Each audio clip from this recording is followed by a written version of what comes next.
Random House Audio presents A Cold Heart by Jonathan Kellerman. Read for you by John Rubinstein.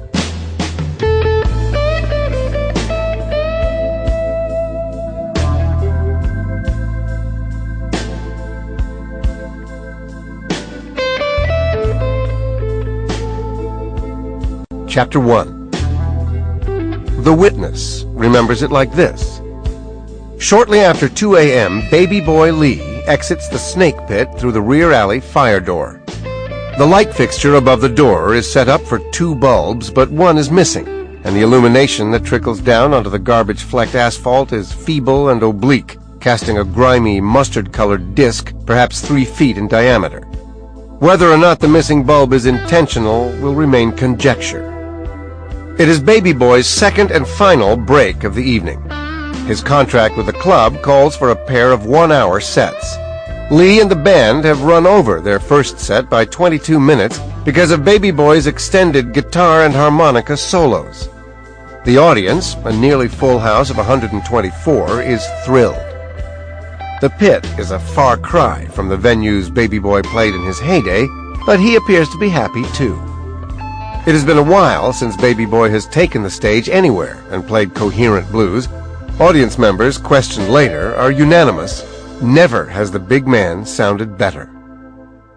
Baby boy is said to have finally broken free of a host of addictions, but one habit remains: nicotine. He smokes 3 packs of Cools a day, taking deep-in-the-lung drags while on stage, and his guitars are notable for the black, lozenge-shaped burn marks that scar their lacquered wood finishes. Tonight, though, baby boy has been uncommonly focused, rarely removing lit cigarettes from where he customarily jams them, just above the nut of his 62 Telecaster, wedged under the 3 highest strings, smoldering slowly. So it is probably a tobacco itch that causes the singer to leap off stage the moment he plays his final note, flinging his bulk out the back door without a word to his band or anyone else. The bolt clicks behind him, but it is doubtful he notices.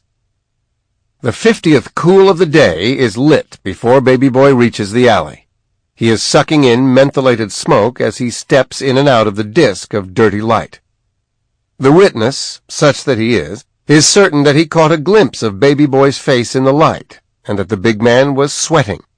If that's true, perhaps the perspiration had nothing to do with anxiety, but resulted from baby boy's obesity and the calories expended on his music. For 83 minutes he has been jumping and howling and swooning, caressing his guitar, bringing the crowd to a frenzy at set's end with a fiery, throat-ripping rendition of his signature song, a basic blues setup in the key of B-flat that witnesses the progression of baby boy's voice from inaudible mumble to an anguished wail. There's women that'll mess you, there's those that treat you nice, but I got me a woman with a heart as cold as ice. A cold heart, a cold, cold heart. My baby's hot, but she is cold. A cold heart, a cold, cold heart. My baby's murdering my soul. At this point, the details are unreliable. The witness is a hepatitis-stricken homeless man by the name of Linus Leopold Brophy, age 39 but looking 60, who has no interest in the blues or any other type of music, and who happens to be in the alley because he has been drinking Red Phoenix fortified wine all night, and the dumpster 5 yards east of the snake pit's back door provides shelter for him to sleep off his delirium tremens. Later, Brophy will consent to a blood alcohol test and will come up .24, 3 times the legal limit for driving, but, according to Brophy, barely buzzed. Brophy claims to have been drowsy but awake when the sound of the back door opening rouses him, and he sees a big man step out into the light and then fade to darkness. Brophy claims to recall the lit end of the man's cigarette glowing like Halloween, you know? Orange, shiny, real bright, know what I mean? And admits that he seizes upon the idea of panhandling money from the smoker. Because the guy's fat, so I figure he had enough to eat, that's for sure. Maybe he'll come across, know what I mean? Linus Brophy struggles to his feet and approaches the big man. Seconds later, someone else approaches the big man, arriving from the opposite direction, the mouth of the alley at Lodi Place. Linus Brophy stops in his tracks, retreats into darkness, sits down next to the dumpster.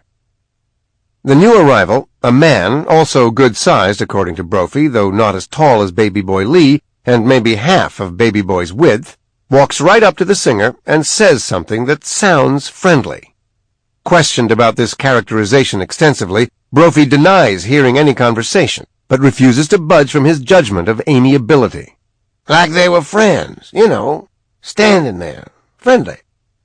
The orange glow of Baby Boy's cigarette lowers from mouth to waist level as he listens to the new arrival. The new arrival says something else to Baby Boy, and Baby Boy says something back. The new arrival moves closer to Baby Boy. Now the two men appear to be hugging. The new arrival steps back, looks around, turns heel, and leaves the alley the way he came. Baby Boy Lee stands there alone. His hand drops. The orange glow of the cigarette hits the ground, setting off sparks. Baby Boy sways. Falls. Linus Brophy stares, finally builds up the courage to approach the big man. Kneeling, he says, "Hey, man!" Receives no answer, reaches out and touches the convexity of Baby Boy's abdomen. He feels moisture on his hand and is repelled. As a younger man, Brophy had a temper. He has spent half of his life in various county jails and state penitentiaries, saw things, did things. He knows the feel and the smell of fresh blood. Stumbling to his feet, he lurches to the back door of the snake pit and tries to pull it open, but the door is locked.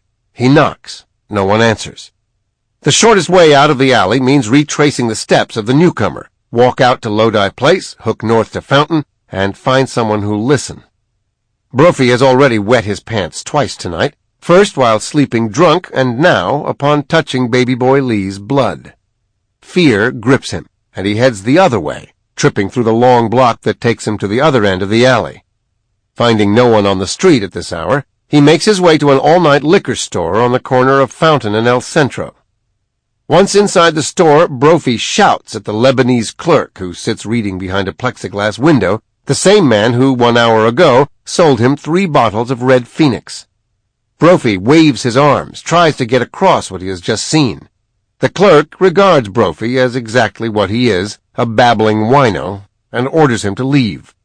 When Brophy begins pounding on the plexiglass, the clerk considers reaching for the nail-studded baseball bat he keeps beneath the counter. Sleepy and weary of confrontation, he dials 911. Brophy leaves the liquor store and walks agitatedly up and down Fountain Avenue. When a squad car from Hollywood Division arrives, officers Keith Montez and Kathy Ruggles assume Brophy is their problem and handcuff him immediately. Somehow he manages to communicate with the Hollywood Blues, and they drive their black and white to the mouth of the alley. High-intensity LAPD issue flashlights bathe Baby Boy Lee's corpse in a heartless white glare. The big man's mouth gapes, and his eyes are rolled back. His banana-yellow Stevie Ray Vaughan t-shirt is dyed crimson, and a red pool has seeped beneath his corpse. Later it will be ascertained that the killer gutted the big man with a classic Street Fighter's move. Long-bladed knife thrust under the sternum, followed by a single upward motion that slices through intestine and diaphragm and nicks the right ventricle of Baby Boy's already seriously enlarged heart. Baby Boy is long past help, and the cops don't even attempt it. Chapter 2. Petra Connor, barely out of her no-guys phase, knew the pantsuit had been a stupid idea. 3-month no-guys phase. The way she saw it, she deserved more self-indulgence than that, but her forgiving nature had taken over, and now she could look at carriers of Y chromosomes without wanting to punch them. She was the only female detective working nights at Hollywood Division, and pretending to be nice was hurting her facial muscles. The first month of the phase had been spent convincing herself it wasn't her fault, even though here she was, barely 30, and a 2-time loser in the serious relationship sweepstakes. Chapter 1, The Rotten Husband. Chapter 2 was even worse, the boyfriend who'd gone back to his ex-wife. She'd stopped hating Ron Banks, even though he'd been the one to come on to her, had Sample complete. Ready to continue?